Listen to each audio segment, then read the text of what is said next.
오늘 하나님 주시는 말씀 히브리서 1장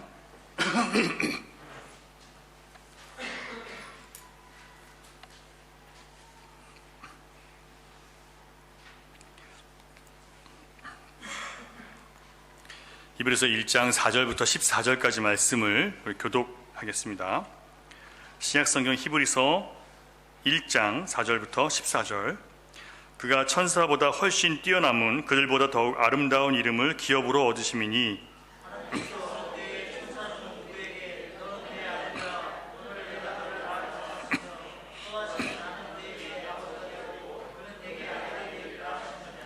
또 그가 마다들을 이끌어 세상에 다시 들어오게 하실 때에 하나님의 모든 천사들은 그에게 경배할지어다 말씀하시며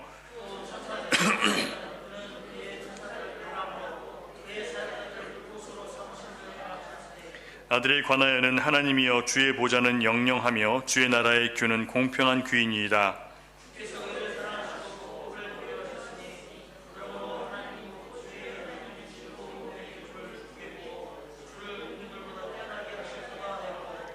또 주여 태초에 주께서 땅에 기초를 두셨으며 하늘도 주의 손으로 지으신 바라.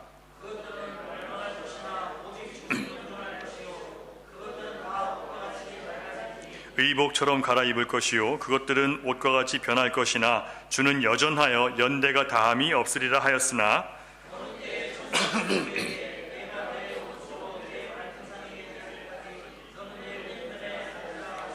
같이 있습니다. 모든 천사들은 섬기는 영으로서 구원받을 상속자들을 섬기라고 보내심이 아니냐. 아멘. 종교 전문 연구기관인 미국의 퓨 포럼이라는 기관이 있는데요. 최근에 미국에 사는 아시안들의 신앙 보고서를 발표했습니다. 미국에 살고 있는 한인교포 504명과 중국인, 필리핀, 인도인 사람, 그다음에 베트남 사람, 그다음에 일본 사람 등을 무작위로 선발해서 3,511명의 아시안을 대상으로 해서 설문조사를 했는데 그 결과를 보니까 아시안 계통의 개신교인들의 70%가 천사의 존재를 믿고요, 65%는 악령의 존재를 믿는다라고 대답을 했어요. 미국의 성인들 중에서 77%가 천사를 믿고요, 이거는 종교를 가졌든 안 가졌든 77%가 천사를 믿고, 복음주의 기독교 신자들, 보수적인 신자들은 88% 이상이 천사의 존재를 믿는다고 대답을 했습니다. 심지어 비기독교인들 중에서 기독교인들이 아닌 사람들 중에서도 60%가 넘게 전체 인구 중에서 천사의 존재를 믿는다고 대답을 합니다. 이처럼 생각보다 천사를 믿는 사람들이 많이 있습니다. 왜냐하면 영적인 세계를 점점 인정할 수밖에 없는 세대가 됐기 때문에 그래요. 과학이 발전하고 문명이 발전하면서 굉장히 합리적이고 이성적인 시대가 됐지만, 그러면 그럴수록 점점 더 영적인 빈곤감을 누리는 사람들이 물질을 통해서 만족을 누리지 못하기 때문에 다시 영적인 것을 찾기 시작했어요. 스피리추얼 라이프에 점점 관심을 가지면서 여러분, 우리가 흔히 아는 것처럼 요가나 묵상이나 명상이나 이런 거에 빠져드는 사람들이 급속도로 지금 늘고 있습니다. 그게 못 사는 사람들이 그런 게 아니라 잘 사는 사람일수록 점점 더 거기에 빠져들어가요. 외국의 경우에는요. 반대로 천사의 존재를 부정하는 사람들도 꽤 많이 있습니다. 이런 사람들은 아예 신적 존재를, 신의 존재를 믿지를 않아요. 무신론자들이죠. 자, 여러분들은 천사의 존재를 믿으십니까?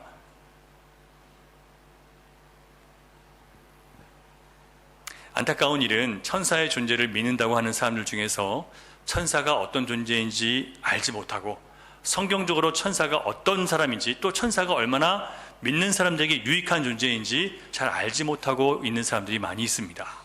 천사의 존재를 믿는 것은요, 성경을 믿는 것이고, 그것은 우리 생활에 엄청난 유익이 돼요. 천사의 존재를 믿는 것은 우리 신앙생활에 큰 도움이 된다는 것을 여러분이 알고 계셔야 됩니다. 그래서 오늘 우리는 성경을 통해서 천사가 어떤 존재인지를 먼저 알고, 그 동시에 예수 그리스도와 천사와의 관계가 어떤 관계인지를 알아봐야 할 필요가 있고요. 그래서 우리가 아들이신 예수 그리스도를 높여야 되는 이유를 다시 한번 생각해 보게 될 것입니다. 이게 중요한 이유는 천사가 우리의 실제 삶에서 실체로 일하고 있기 때문에 그래요. 실제로 존재하고 실제로 일을 하고 있기 때문에 반드시 우리는 천사의 존재에 대해서 또 천사의 사역에 대해서 알고 있어야 됩니다. 자, 인간의 눈으로 볼 때 초월적이고 신비한 일이죠. 사람이 이거는 말도 안 되는 얘기라고 생각할 만한 그런 일들이에요. 천사가 있다는 것, 그리고 천사가 우리를 위해서 일하고 있다는 것은 우리 인간의 눈으로 말이 안 된다고 생각하는 일들이에요. 하지만 실제로 존재하고 있고요. 왜냐하면 우리가 볼 때는 신기한 것일지 모르지만 영적인 눈으로 볼 때, 그리고 하나님 편에서 볼 때는 아주 일반적인 일들이라고 여러분 보실 수 있어야 돼요. 당연한 거고 일반적인 일이에요.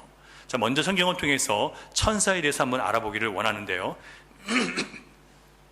천사는 히브리어 성경으로 보면 말라크라고 얘기하고요. 헬라어 성경을 보면 그리스어로는 여러분 잘 아시는 것처럼 앙겔로스라고 이렇게 읽습니다. 둘 다 사자라는 뜻인데, 사자는 동물 사자가 아니라 메시지를 전달해주는 전달자라는 뜻의 사자예요. 그래서 이 사자는, 천사인 사자는 메시지를 전달하는 그런 존재라고 얘기를 하면 됩니다. 다시 말해서 주인의 뜻이나 주인의 전달 사항을 누구에게, 인간들에게 전달하는 심부름꾼으로 볼 수 있어요.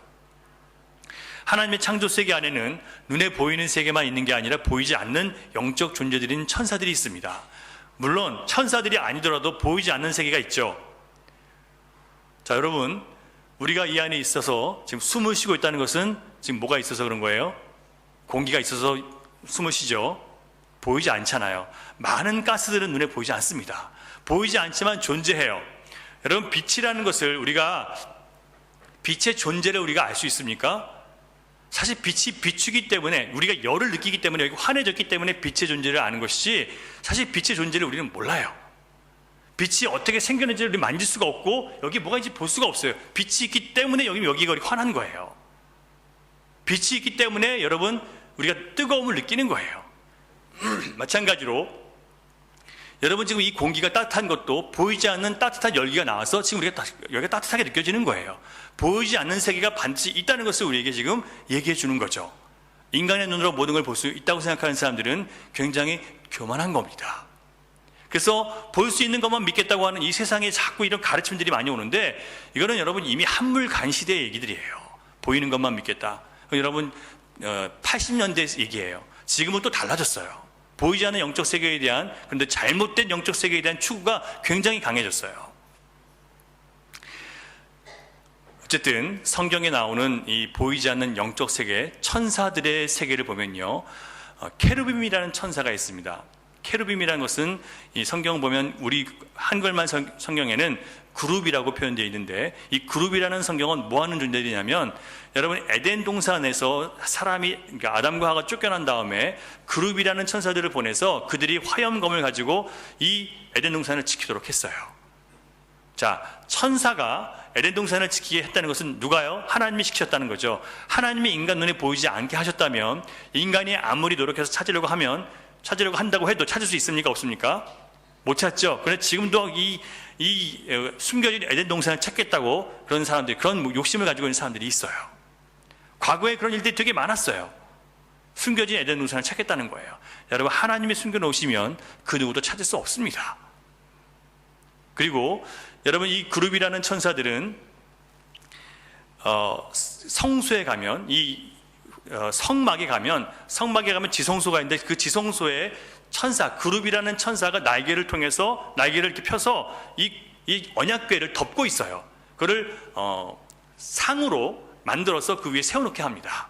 무슨 얘기냐면, 하나님의 거룩한 성소는 천사가 옆에서 이렇게 수종 들고 있다는 것을 보여주기 위한 상징적인 거예요.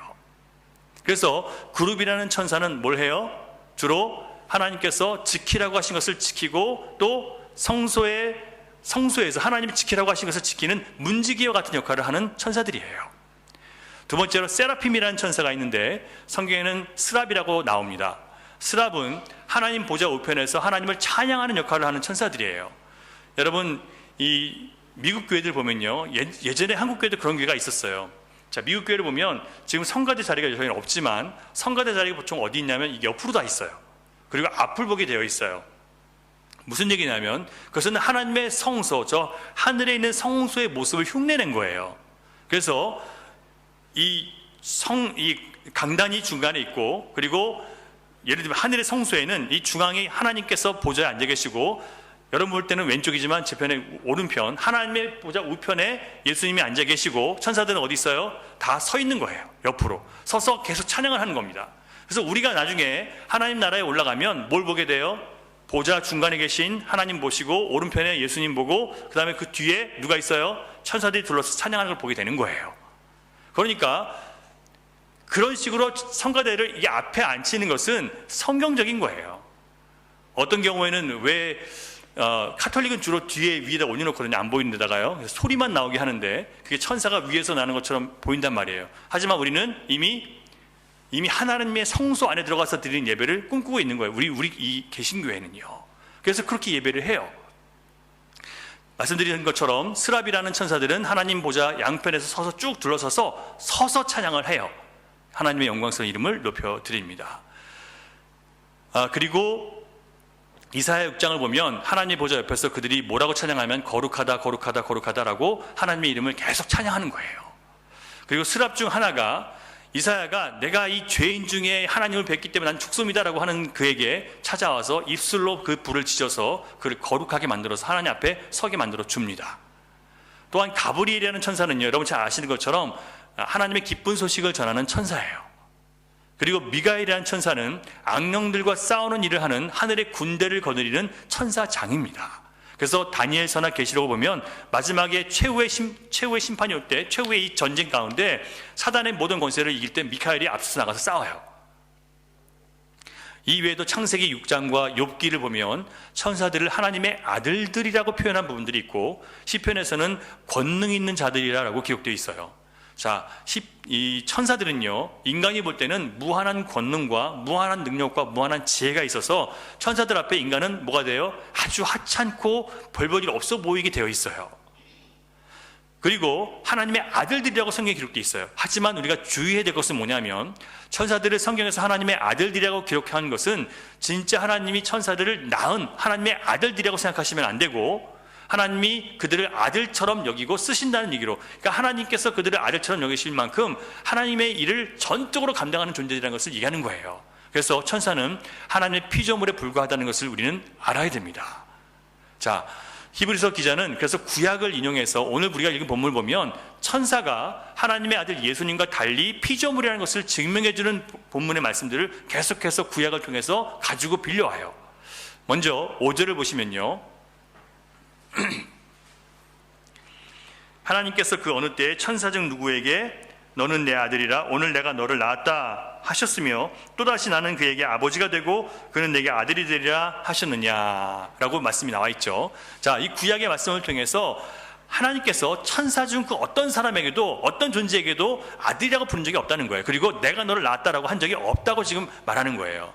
이 내가 너를 낳았다 하는 말씀은 시편 2편 7절의 말씀인데요, 지난번에도 한번 말씀을 드렸어요. 이 다윗의 아들 솔로몬 왕에게 다윗이 자기의 후손을 통해서 하나님께서 이 성전을 세우겠다라는 말씀을 받아서 그 말씀을 받은 것으로 지금 이 시편의 기록이 지금 나온 거예요. 다시 말씀드리면 나는 그에게 아버지가 되고 그는 내게 아들이 되리라는 이 말씀도 또한 사무엘하 7장 14절인데 이것 역시 솔로몬을 염두에 두고 준 아들이라는 내용이에요. 그러니까 지금 여기서 나오는 아들은 둘 다 누구예요? 표면적으로 볼 때는 솔로몬을 얘기하는 거예요. 표면적으로 볼 때는요. 자, 그런데 분명히 약속이 뭐냐면 영원한 나라를 세우겠다고 말씀하세요. 영원한 왕국을 세우겠다고 하셨어요. 자, 그런데 여러분, 솔로몬이 영원한 왕국을 세웠습니까? 솔로몬의 나라는 어떻게 됐어요? 다 무너졌잖아요. 오래 가지 못했어요. 솔로몬 시대에 벌써 두 나라가 갈라져서 북이스라엘, 남유다가 갈라져가지고 얼마 지나지 못해서 다 무너져 버렸어요. 그리고 그 이후에 다시 왕국이 세워졌습니까? 한 번도 왕국이 세워진 적이 없어요. 지금까지 유대에는 한 번도 왕국이 세워진 적도 없고 다윗의 왕조가 나타나서 왕이 된 적도 없어요. 그러면 하나님이 분명히 주신 약속이 있는데 그게 무슨 약속이냐면 다니엘서 7장 14절을 한번 같이 읽어보겠습니다. 같이 시작. 그에게 권세와 영광과 나라를 주고 모든 백성과 나라들과 다른 언어를 말하는 모든 자들이 그를 섬기게 하였으니 그의 권세는 소멸되지 아니한 영원한 권세요 그의 나라는 멸망하지 아니할 것이라. 이 약속은요, 바벨론 포로로 잡혀간 다음에, 이 남유다가 망한 다음에 바벨론 포로로 잡혀갔을 때 포로로 잡혀간 곳에서 다니엘이 지금 환상 중에 받은 예언이에요. 지금 나라가 있어요, 없어요? 나라 빼앗겼잖아요. 나라가 없어졌어요. 성전 다 무너졌어요. 그런데 다니엘에게 이 약속을 주시는 거예요. 무슨 약속을 주세요? 그에게 권세와 영광과 나라를 주고, 이미 왕조는 끝났어요. 다윗 후손은 없어요. 그런데 그에게 권세와 영광과 나라를 준대요. 그리고 모든 백성과 나라들과 다른 언어를 말하는 모든 사람들, 지금 여러분 우리가 다른 언어를 말하죠. 지금 온 세상의 열방의 다른 언어들로 지금 하나님을 예배하고 예수 그리스도를 자기의 주로 고백하고 있어요. 자, 그럼 누구를 통해서 이게 완성된 거예요? 다윗의 후손 예수님을 통해서 이게 완성됐다는 것을 보여주는 거예요. 그리고 여기 보는 것처럼 그의 권세는 어떻게 돼요? 소멸되지 않는데요. 여러분, 지금도 예수 그리스도의 권세를 힘입어서 우리가 구원받았죠. 예수 그리스도의 권세를 힘입어서 우리가 어둠에서 벗어났고 죄를 이길 수 있는 능력을 가졌잖아요.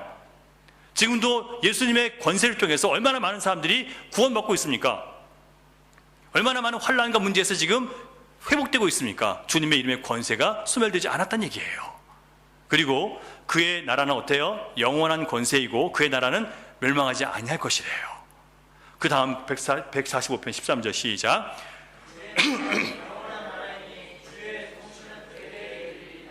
자, 주의 통치가 대대에 이르는다고 했는데, 만약에 이것을 솔로몬이라고 친다면, 솔로몬을 통해서 이루어지는 유대의 왕국이라고 치면 지금 이 약속이 이루어지고 있습니까? 안 이루어지고 있습니까? 이미 끝났죠. 안 이루어지는 거예요. 그러면 이 약속을 누구에게 대입하면 돼요? 아들 예수 그리스도께 대입하면 이 모든 약속이 완벽하게 성취되는 것을 우리가 볼 수 있는 거예요.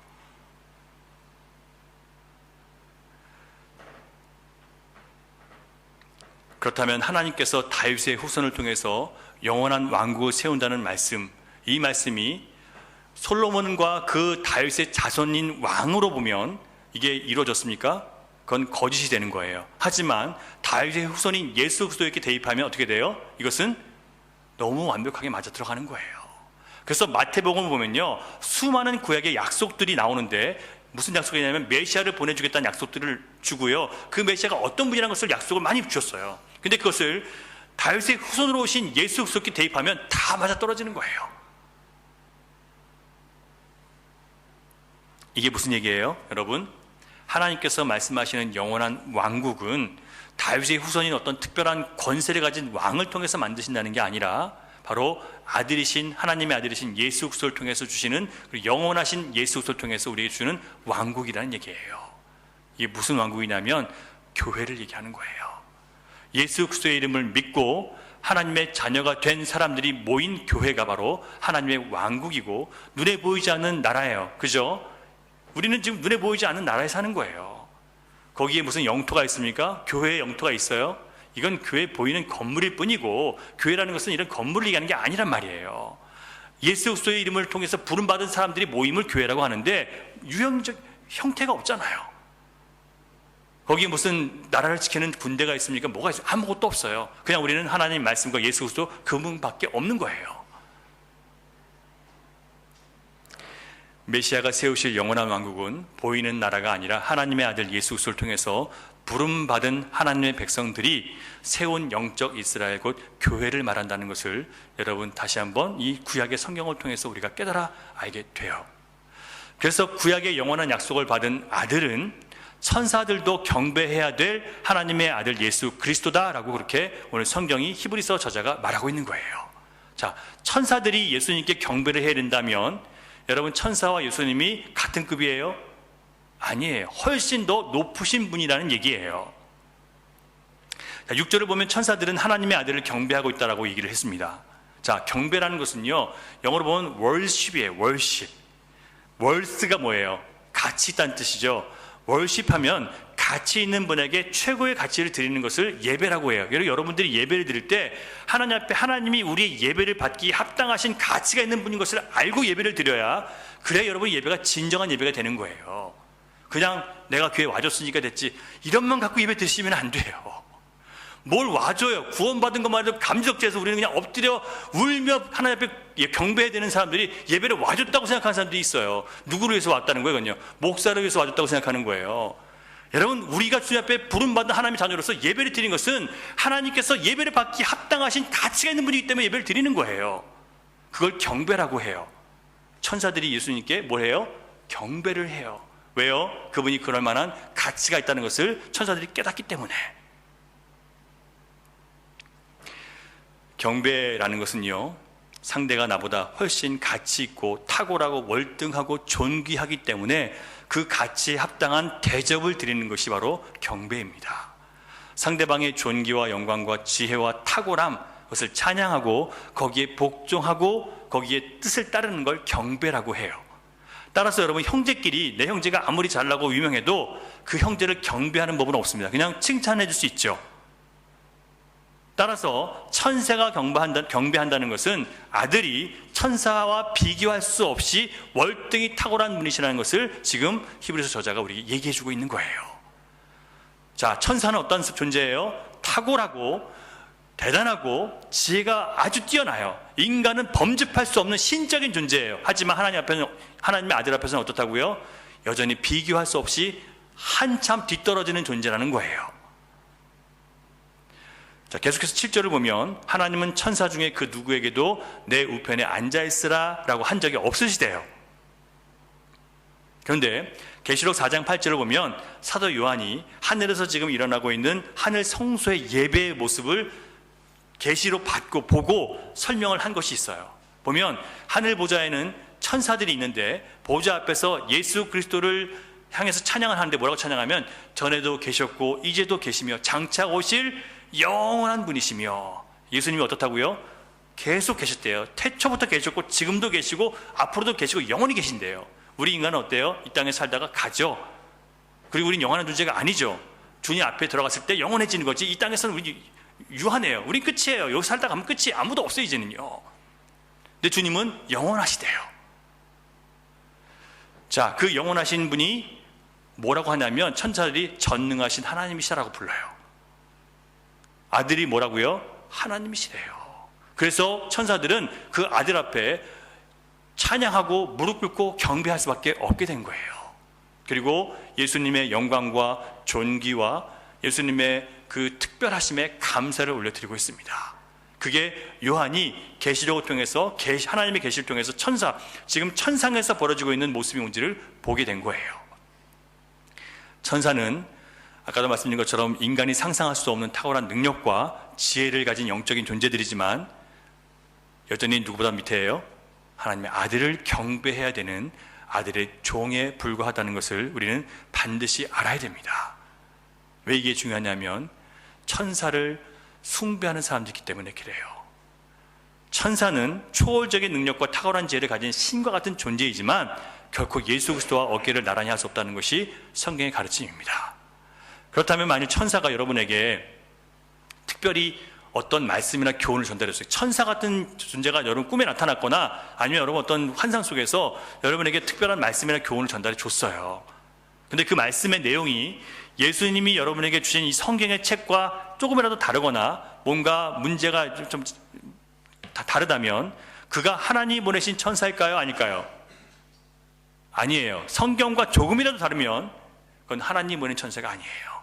왜냐하면 천사는 전적으로 하나님께서 하나님의 아들이 보내서 준 말씀대로만 전할 수 있어요. 근데 여러분, 오늘날의 많은 이상한 이단 중에서요, 천사가 자기에게 했다는 얘기들이 굉장히 많아요. 그런데 그 내용이 성경과 다르면 그들은 지금 뭐 한 거예요? 다 악령에게 속고 있는 거예요. 얼마나 많은 사람들이 그렇게 얘기하는지 아세요, 여러분? 미국의 신사도 이상한 오순절 이런 쪽 가면요, 천사들이 다 천사들이 자기한테 얘기했대요. 근데 천사들이 한 내용이 성경과 달라요. 그럼 뭐예요? 다 사탄이 광명의 천사로 와서 속이는 거예요.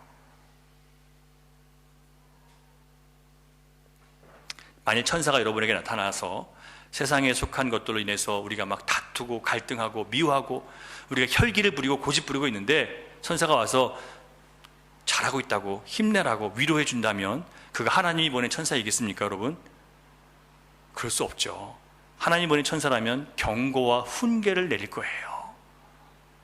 천사가 아들에게 경배한다는 것은 그들이 예수님이 하신 모든 것에 대해서 옳다라고 인정하고 그분이 하신 것에 감격하고 그분이 하신 것을 이 세상 가운데 이루기 위해서 일하는 것을 바로 여러분 천사가 아들에게 경배한다는 뜻이에요.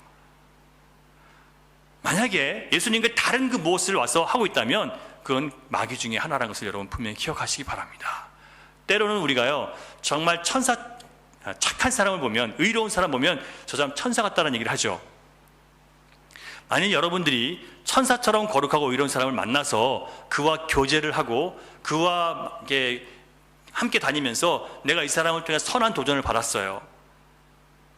그래서 내가 이 사람과 함께 있으면 천국 갈 것 같아요. 나도 의로워지는 것 같아요. 만약에 그렇다면 여러분 그 사람이 정말 천사 같은 사람일까요? 천사는 누구를 높여요? 자기를 높이지 않아요. 자기를 높일 수가 없어요. 오직 예수 그리스도만 높이게 되어 있어요. 그런데 천사 같은 사람이 그 사람의 천사 같은 모습으로 나를 감격시켜서 그 천사 같은 사람에게 내가 마음이 빼앗기겠다면 그 천사 같은 사람이 정말 천사일까요? 그것도 여러분 거룩을 가장한 사단의 모습이에요. 그래서 예수님이 아닌 그 거룩해 보이는 사람, 그 의로워 보이는 사람을 통해서 내가 뭔가를 얻고 싶은 마음이 들게 하는 게 바로 사탄이 속이는 거예요. 여러분 이런 일들은 세상에 비일비재해요. 천사 같은 사람, 의로운 사람 있죠? 여러분 그런 사람보다 오히려 실수가 많고 넘어지지만 하나님 앞에 회개하며 가는 사람들이 정말 주님께 속한 사람이에요. 세상에 천사 같고 의로운 사람 쫓아가지 마세요. 그런 사람들 높이지 마세요. 왜냐하면 속고 있는 거예요. 그러면요 그런 사람들이 오히려 자기의 거룩함과 의로움으로 남들에게 칭찬받으면서 자기를 높이고 그 사람들을 자기와 자기에게 속한 사람으로 만들어 가요. 결국 그 사람들은 영혼을 도둑질하는 거예요. 여러분 우리가 영적으로 깨어있어야 되는 이유는 바로 이런 것들이 있기 때문에 그래요. 사탄의 사자가 끊임없이 나와서 지금 사방을 다니면서 우리를 지금 삼키려고 찾고 있어요. 많은 신자들이 사탄에게 이미 삼켜져 있어요. 거의 지금 씹힐 단계에 있어요. 물기만 하면 끝장나요 지금요. 자, 그렇다면 천사가 하는 일이 무엇인지 우리가 함께 알아보겠습니다. 첫 번째로 6절을 보세요. 6절 하반절 하나님의 모든 천사들부터 같이 있습니다. 시작. 하나님의 모든 천사들은 그에게 경배할지어다 라고 했어요. 자, 천사들이 뭐 한다고요? 아들에게 경배한대요. 이 부분은 앞서 설명을 드린 것처럼 천사들이 아들을 하나님의 아들로 높이고 그 앞에 굴복하고 경배하고 복종한다는 뜻이라고 말씀을 드렸어요. 자, 천사들은 하나님께서 아들 예수 그리스도께서 십자가에 달려 죽으심으로 죄인들을 구원하시는 것을 보고 천사들은 그 하나님의 지혜에 탄복을 해요. 이게 무슨 말씀인지 여러분 아세요? 천사들도요 하나님께서 아들을 죽여서 이 죄인들을 구원하실 것을 천사들도 몰랐다는 얘기예요. 천사가 계속 궁금해한 거예요. 하나님께서 이 백성들을, 이 죄인들을 구원하시겠다고 말씀하시는데 도대체 어떻게 구원할 거냐. 천사들이 아무리 생각해도 구원할 방법이 없어요. 왜냐하면 죄는 무조건 어떻게 돼요? 심판과 저주 안에 들어가거든요. 우리 모두는 심판과 저주 아래 있는데 우리를 구원할 방법이 없는 거예요. 하나님 천사가 볼 때는요. 왜냐하면 이미 사람들이 어린 양을 줘도 이 화목 제사를 드리는 제사 제도를 줘도 거기서 구원받을 수 있는 그런 상태가 아닌 거예요. 왜냐하면 행위로는 제사를 드리지만 마음으로는 하나님 거역하니까요. 그리고 그것 갖고는 안 되거든요. 몸만 와서 예배 드려갖고는 안 되는데 몸만 와서 예배 드리니까 구원받지 못하는 거예요. 도대체 구원받을 방법이 없어요. 인간을 볼 때는요. 천사가 봐도요. 베드로전서 1장 11절과 12절을 보면 이런 말씀이 있어요. 예수 그리스도께서 죄인을 위해서 십자가에서 고난받아 죽으신 후 부활하사 영광을 받으신 그 사건, 천사들도 살펴보기를 원하는 것이다. 천사들도 몰랐던 거예요.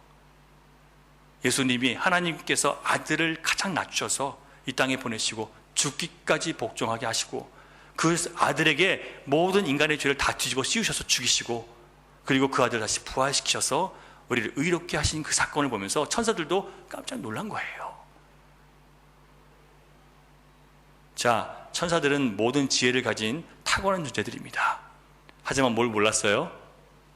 어떻게 하나님께서 이 죄인들을 구원해 내실 것을 몰랐어요. 하지만 아들은 알았어요? 몰랐어요? 알았죠. 그래서 아들의 지혜 앞에 천사들은 탐복할 수밖에 없어요. 그리고 감동받을 수밖에 없어요. 천사를 감동시키는 존재가 하나님의 아들이세요.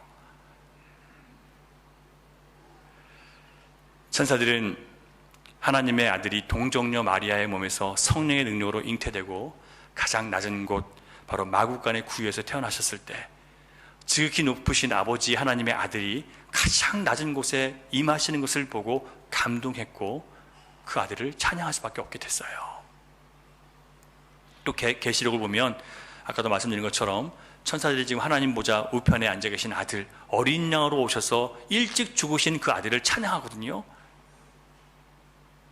제가 하는 용어들은 성경에 다 나온 얘기들이거든요. 여러분 아마 성경 읽으신 분들은 아실 거예요. 일찍 죽으신 어린 양을 찬양해요. 계시록을 보면요. 그게 무슨 얘기예요? 예수님께서 인간들을 살리기 위해서 그 죽으신 그 죽음이 얼마나 가치 있는지를, 얼마나 놀라운 것인지를 알고 그 하나님께서, 하나님의 아들이 한 그 죽음을 찬양하고 경배하는 거예요. 천사들이 다.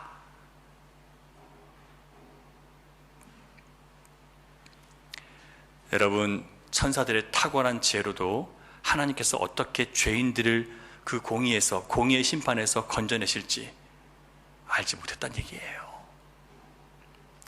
이처럼 성경은 비록 천사들이 거룩하고 지혜롭고 초월적인 능력과 강력한 존재라고 설명하지만 아들의 영광과 아들의 지혜 앞에서, 아들의 능력 앞에서는 아무것도 비교할 수 없는 존재라는 것을 우리에게 가르쳐주고 있습니다.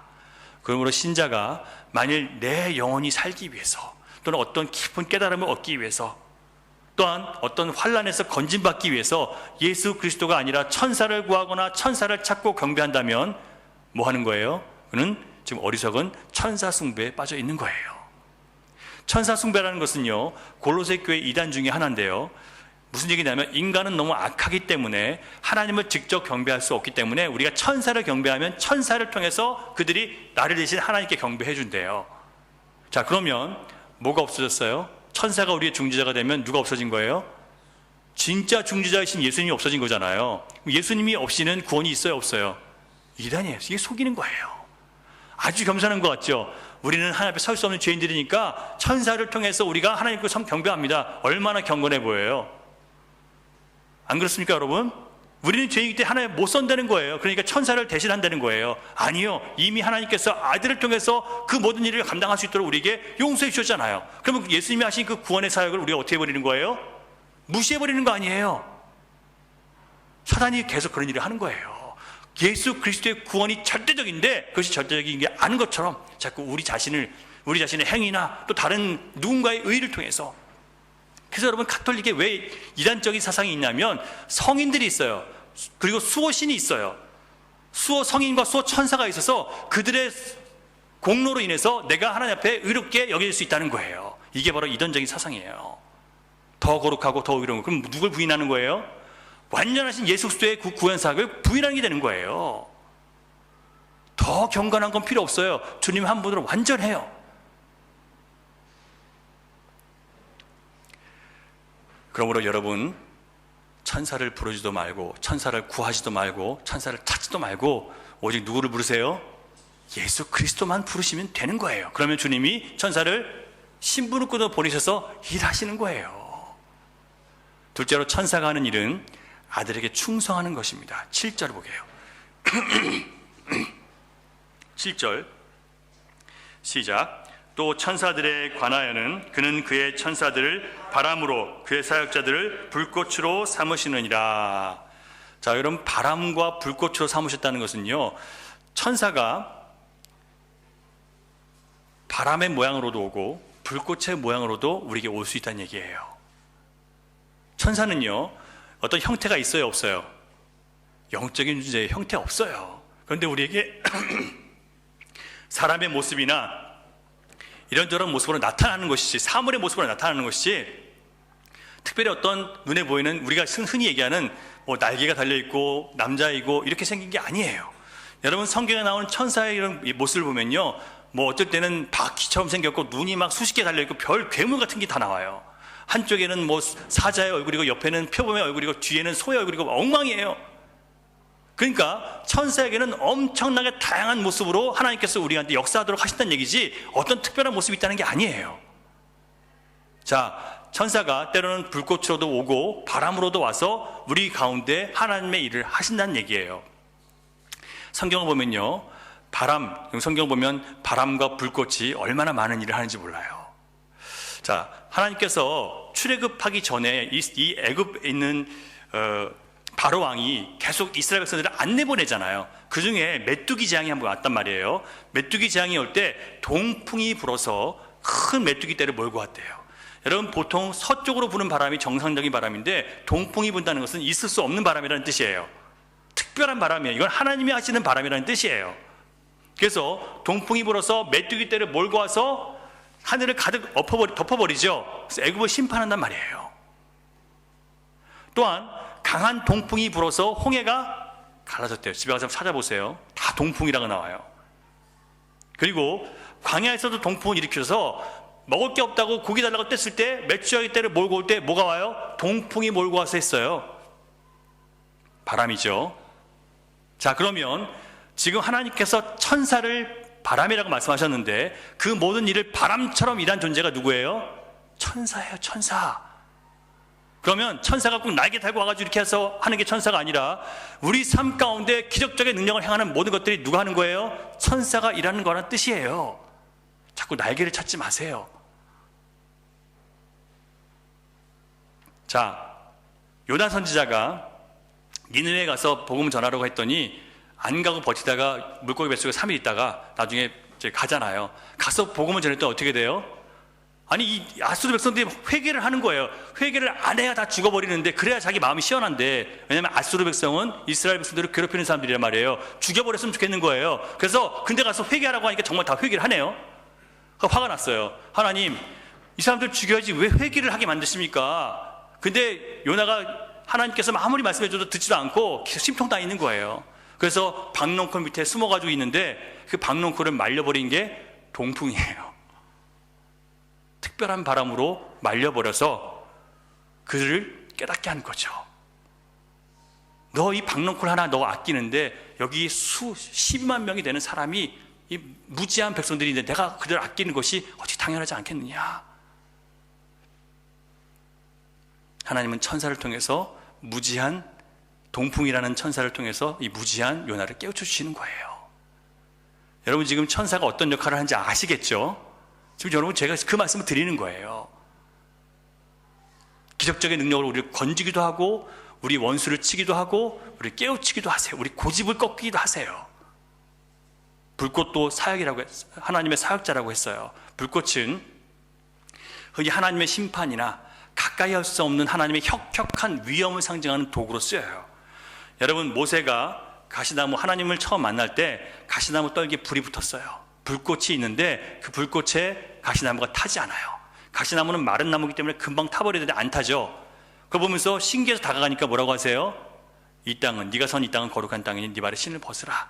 그리고 그 불꽃이 계속 그 안에서 말이 나오기 시작해요. 뭐예요? 하나님의 위엄을 상징하는 거예요. 또한 불꽃 같은 눈동자로 하나님께서 뭐예요? 자기 백성들을 감찰하신대요. 무슨 얘기일까요? 하나님의 천사가 불꽃처럼 우리를 감찰하고 있다는 거예요. 우리가 하나님 앞에 어떻게 살아가는지를 다 보고 계신다는 얘기예요. 그리고 불꽃으로 하나님은 하나님의 거역하는 자들을 심판하기도 하십니다. 이사야 29장 6절 한번 같이 볼까요? 이사야 29장 6절 시작. 만군의 여호와께서 우레와 지진과 큰 소리와 회오리 바람과 폭풍과 맹렬한 불꽃으로 그들을 징벌하실 것인즉. 이게 지금 여러분 어디서 어떤 얘기냐면 이제 아직 남유다는 바벨론에게 망하지 않았어요. 그런데 이사야에게 바벨론에게 이제 유다가 망할 것을 얘기하고, 하지만 이 너희들을 괴롭히고 망하게 한 이 바벨론도 내가 반드시 심판할 것이라는 예언을 미리 주시는 거예요. 근데 어떻게 하신다고요? 우레, 지진, 큰 소리, 회오리 바람, 폭풍, 그리고 맹렬한 불꽃. 하나님께서 천사를 쓰시는데 어떻게 쓰신다고요? 지진, 바람, 이렇게 세상의 어떤 이 자연 재해를 통해서도 하나님께서 우리에게 역사하신다는 얘기예요. 이게 성경의 말씀이에요, 여러분. 그러면 자연의 재앙과 재해를 통해서 하나님 뭘 하시는 거예요? 경고를 하시죠. 그게 천사를 통한 경고이기도 합니다. 심판이기도 해요. 우리의 불순종과 하나님 경외하지 않음에 대한 심판이기도 해요. 이 말씀은 하나님의 백성들을 괴롭히고 포로로 잡혀간 이 죽인 이방 나라들에 대한 심판이라고 그것을 예언했다고 말씀을 드렸어요. 자, 그러므로 우리는요, 아들 예수 그리스도께서 천사를 불꽃의 형상으로도, 때로는 회오리 바람으로도, 지진으로도, 그리고 이 동풍과 맹렬한 바람과 불꽃으로 사용하셔서, 천사들을 사용하셔서 뭘 하세요? 뭘 하세요? 하나님의 뜻을 이 땅 가운데 나타내시고 이뤄 가시는 거예요. 천사를 불꽃처럼 쓰셔서 구원받은 자녀들이 영혼을 상하게 할 죄를 범하거나 죄악과 연합하지 못하도록 지켜보고 계세요. 여러분, 때로는요, 신자가, 우리가 세상과 타협하고 죄를 짓고 싶어도 어느 순간에는 너무 두려워서 이 죄를 범하지 못할 때가 있어요. 이거 죄 범했다 큰일 날 것 같은 때가 있어서 못할 때가 있어요. 여러분들의 의지로 참은 게 아니라 하나님께서 불꽃 같은 눈동자로 천사를 보내서 여러분들 째려보게 하셔서 그 압박 속에서 그 죄를 내가 범하지 못한 거예요, 여러분. 여러분들이 죄를 안 범하는 게 아니에요. 우리 의지로 죄를 피할 수 있는 능력이 있다고 생각하세요, 여러분? 불가능해요. 인간은 못해요.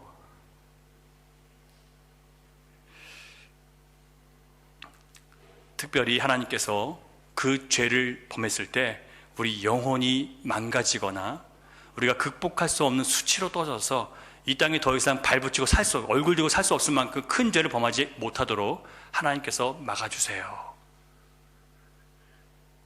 우리의 영혼이 절망할 만한 그런 죄나 엄청난 수치를 당할 만한 죄로부터 우리를 지켜준다니까요. 불꽃 같은 천사를 통해서 압박이 와서 못한다니까요. 저희 아버지가 목사님, 이제 늦게 목사가 되셔서 30년 목회하시고 은퇴하셨는데 저에게 늘 하신 말씀이, 목회를 끝나고 나서 이런 말씀을 하세요. 나같이 실수가 많고 허물이 많고 성격 급하고 되먹지 못한 사람이 30년 동안 사역을 하게 할 수 있었던 것은 하나님께서 내 허물과 죄를 가려주셨고 또 많은 유혹에서 강하게 붙잡아 주셔서 여기까지 왔다라고 그렇게 고백을 하세요. 저는 거기에 100배 공감합니다. 하나님은 치명적인 죄를 범하지 않도록 천사를 동원해서 그 범죄를 막으시거나 때로는 그 죄의 결과가 너무 두려워서 그걸 피하도록 만들어 주세요. 우리가 한 게 아니에요. 저는 이걸 너무 많이 느껴요. 위험해서, 저도 정말 이 성격이 급하기 때문에 운전을 해도 진짜 막 위험하게 하는데 나도 모르게 브레이크를 밟아가지고 내가 큰 사고를 면한 적이 한두 번이 아니에요. 제가 밟은 게 아니에요. 무슨 힘에 의해서 그냥 브레이크를 밟아요, 제가. 저는 그러고 나서 항상 하나님께 감사해요. 하나님의 천사가 나를 지켜주셨습니다. 저 사고 많이 치는 사람이거든요. 근데 하나님이 그 사고를 막아주세요. 칠 수 있는 가능성들을 다 주님께서 끊어버리세요.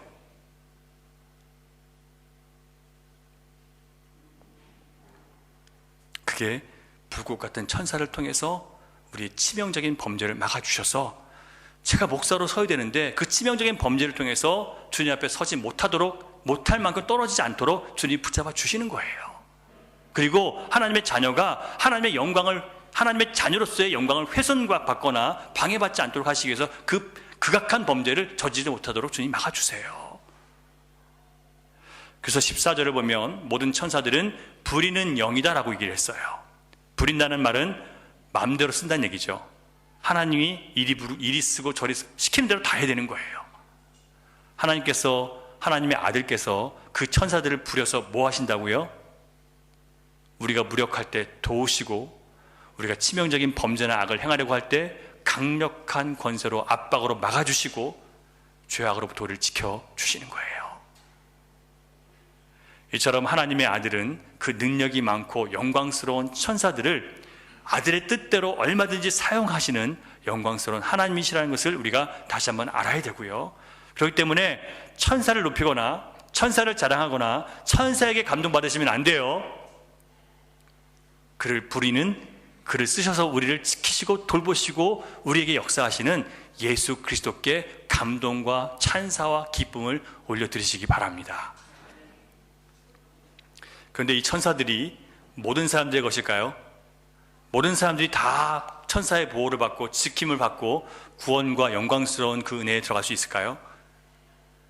카톨릭은 수호천사라는 것이 있어서 모든 카톨릭 세례를 받은 사람들은 다 수호천사가 있다고 얘기를 해요. 자, 저도 어느 정도는 수호천사가 있다는 거에 공감해요. 왜냐하면 천사가 우리를 돌봐주니까요. 하지만 신앙이 없는 사람도 천사의 존재를 많이 믿는데, 흔히 카톨릭 국가에서 자란 사람들은요, 자기가 예수 그리스도를 통해서 구원을 받았든 안 받았든 상관없이 무조건 자기는 카톨릭 신도기 때문에 수호천사가 있다고 믿어요. 그런데 여러분, 그게 성경적일까요? 그렇지 않아요. 오늘 14절을 보세요. 같이 읽습니다. 시작. 모든 천사들은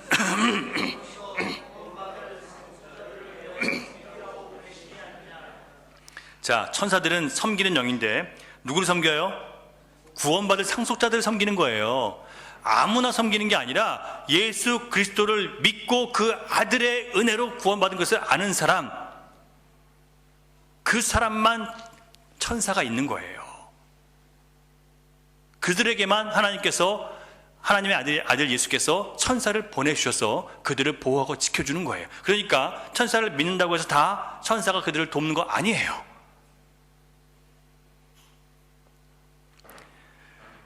천사는 하나님의 백성들을 구원하는 일에 충성스럽게 봉사하는 영들이라고 할 수 있습니다. 그러므로 자연스럽게 구원받은 하나님의 자녀들은 천사보다 그 지위가 어떻게 돼요? 우리가 더 높습니까? 낮습니까? 천사보다? 천사가 우리를 뭘 해요? 섬긴대잖아요. 구원받은 여러분과 저를 섬긴대요. 왜냐하면 천사는 하나님의 신부름꾼이지만 우리는 예수 그리스도 안에서 하나님의 뭐가 됐어요? 양자가 됐잖아요. 자녀들로 우리가 신분이 상승했잖아요. 그렇기 때문에 천사들은 자연스럽게 구원받을 여러분들, 자녀들을 섬기는, 여러분들이 부리는 종이 된 거예요. 이걸 누가 하셨어요? 아들께서. 하나님께서 우리를 선택하고 사랑하셨기 때문에 아들을 통해서 우리를 구원하시고, 그리고 그 아들이 우리에게 천사를 보내서 우리가 죄를 범하지 않도록, 우리가 어둠에 빠지지 않도록, 그리고 수많은 삶의 위기와 위협 가운데서 우리를 보호해 주시고 갈 길을 인도해 주신다고 주님께서 성경을 통해서 말씀해 주십니다. 사랑하는 여러분, 우리는 하나님의 아들 예수 그리스도를 믿는 사람들입니다. 아들은 천사를 바람과 불꽃으로 쓰셔서 우리를 섬기도록 하셨습니다. 그 천사의 능력은 초월적이고 그 지혜가 인간이 따라갈 수 없는 놀라운 지혜이지만, 그러나 아들을 이길 수는 없습니다. 그런데 그 초월적이고 능력이 있는 천사를 불러서 우리를 섬기라고 하신 아들의 그 권세 아래서 여러분, 우리가 얼마나 안전한지를 아시겠습니까? 여러분, 예수 믿고 구원받은 사람들이 얼마나 안전한 삶을 사는지 여러분 아시겠습니까? 여러분, 우리가, 자, 일부 때는 저희 딸이 있어서 얘기를 안 했는데, 저희 딸이요, 항상 뭐 하라고 하면 이래요. 그러니까 예를 들면 저녁에 교회를 오라고 하면 내가 이상한 사람한테 잡혀가서 강간당하고 그렇게 되면 좋겠냐는 거예요. 그래서 잘 안 오겠다는 거예요. 뭐 어디 뭐 하자고 하면 이렇고 저렇고 해서 자기 못한대요. 핑계를 대는 거죠. 핑계와 변명을 대요. 왜요? 하나님께서 돌보신다는 믿음이 없기 때문에 그래요. 여러분, 우리가 하나님께서 지금 주신 말씀처럼 천사를 동원해서 여러분을 지키신다면, 여러분들이 스스로 자신의 안위를 걱정해서 이거 하고 안 하고를 내가 결정할 필요가 있을까요? 특별히 하나님께서 여러분에게 뭔가를 요구하실 때 이거 하다가 혹시 내가 힘들어지고 재정적으로 어려워지고 뭐 경제적으로 문제가 이럴 걱정을 내가 해야 될까요? 안 해야 될까요? 할 필요가 없다는 얘기예요.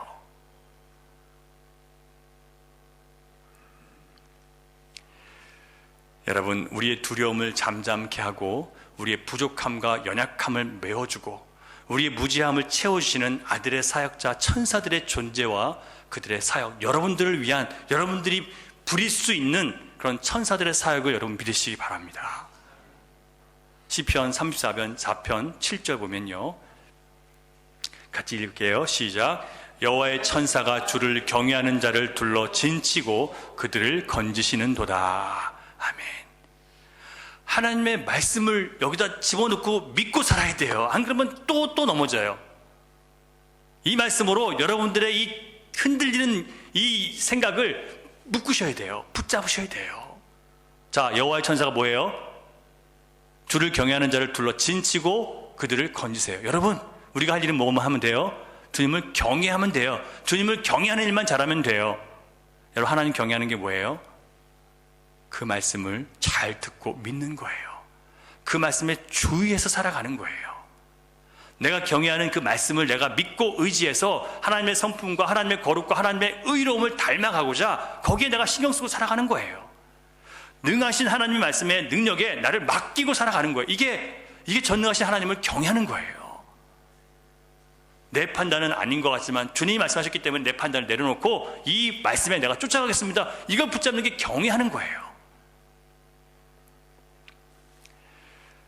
여러분, 하나님과 그 아들이 오늘도 천사를 동원해서 우리를 지키시는 것을 믿는다면 우리는 더 이상 핑계대거나 도망치거나 피곤하다고 미룰 수가 없게 돼요.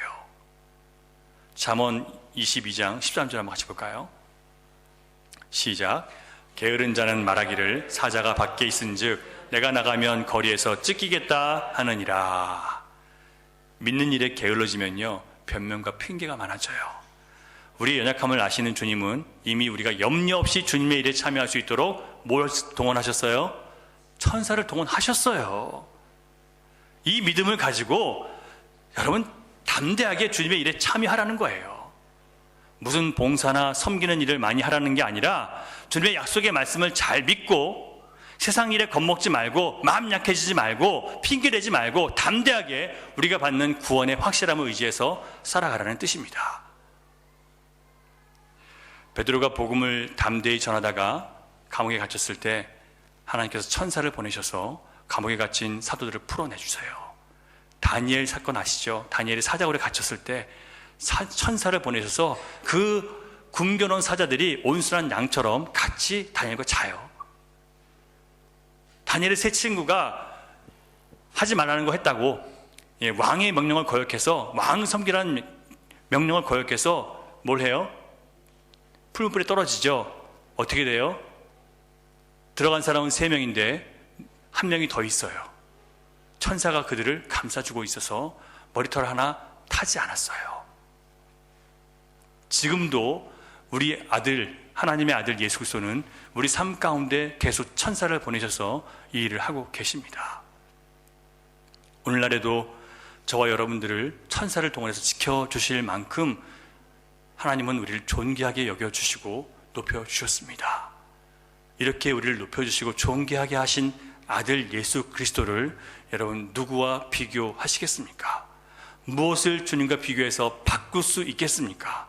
이 세상 그 무엇과 여러분 예수님을 비교해서 그것을 선택할 수 있겠습니까? 비교할 수 없는 우리 구주 예수 그리스도를 여러분 사랑하시고 천사들과 함께 어린 양 예수 그리스도를 높이고 경배할 수 있는 저와 여러분이 될 수 있기를 바랍니다.